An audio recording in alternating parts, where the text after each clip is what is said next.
Joining us on Blitz now is Coach Quint Moss for the White County Lady Warriors. Coach Moss, appreciate you taking the time to step in front of the camera and talk about your basketball team a little bit. Let's rewind a little bit, taking over the White County program. What was it like when you found out that that was an opportunity for you, and what excited you most about that opportunity? Really, when I first found out about it, it was kind of sad but exciting at the same time. You get the opportunity. But I'm just really happy that it was me. We had the talks downstairs and we had to go through the interview process. And I got the opportunity to take over the program where I just step in and just keep doing what we kept doing. So Yeah. And it's worked out well, Yes, and you're in a great spot too. So, to that point, the team's gone 14-2. I mean, you'd rather be 16-0, I'm sure, but 14-2 for the first half of the season, 2-1 in region play, number 5 state ranking. But here's the scary question: is it possible that this isn't even as good as White County can get? I don't think we peaked yet. I think we still haven't played our best basketball yet. So, I mean, just in some of those games, I kind of pull them back, and then I'm trying to get experience from different girls, so we can be deep enough later in the region. Because I understand we have a tough region, so we'll just keep playing. Yeah. Honestly, we hadn't seen the best yet. Yeah, and the games are going to get tougher, so you're going to really see what your team's made of at that point. You've had superb guard play throughout. Several players on the roster. Worth giving a shout out to Emma Lightsey, though, in the way that she, pun intended, but shoots the lights out. And then the inside play of Kylie Watkins sort of leading that effort in the paint.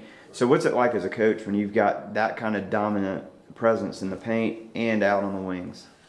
It's pretty awesome. Actually, I have Zoe's outside, Emma's outside, Maya, Aaliyah, even Aubrey Free. They all contribute to what we got going on. And I think this year they understand, like, when a person's hot, give them the ball, no matter who it is. That's just been stepping up at different points for our team. So I think they understand, and they're starting to lead the team outside of basketball also, which is pretty awesome, as Zoe spoke on earlier about leadership. And that's a big thing I've been trying to push for them to do this year. Yeah, and you talked about depth and how important that is for really any team, but especially when you get deep in region play and playoffs, you got to be able to have people off the bench. And this program's done that for years now. Some people don't like that because you got to share the ball more, but it feels like your team embraces that. Talk about how much depth plays into the success of this program. I think it plays a ton. One year we had some girls go down, other girls got to step up. Most of our JV girls, they understand what they're doing, what their job is. So we just got to make sure they're in position to come in and be successful and help and contribute to the varsity team also. Absolutely, and you just played in a Christmas tournament down in Pensacola, and those were some tough games. And from what I understand, we talked off camera about how some of the rules were a little different, but some close games, which I think you probably appreciate being able to play in some close games. And then also factoring in the region loss to Wesleyan so far, what do you learn from your teams in those close games like that? Pretty much, we come out, we got rattled against Wesleyan. We was down 15-0. I burned up some timeouts, that's what I'm tell you. I got them settled in, then I started playing, then next thing you know, we're down 4. So once we start rolling and they understand that, hey, just calm down, the game's big, but we're supposed to be here and play in the game, they understood what they're supposed to do. I just think it'll be different next time we play and we won't start slow. Those losses we got, I'm glad we got them. I don't want to be 16-0. Yeah.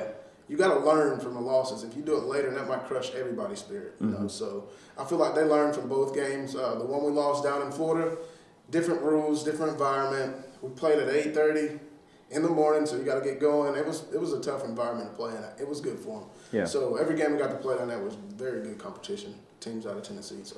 Yeah, and you talked about Region 7 AAA, and it's no secret, it's not even an argument, the toughest in the state in Class 3A. So kind of a blessing, but also tough, at the same time.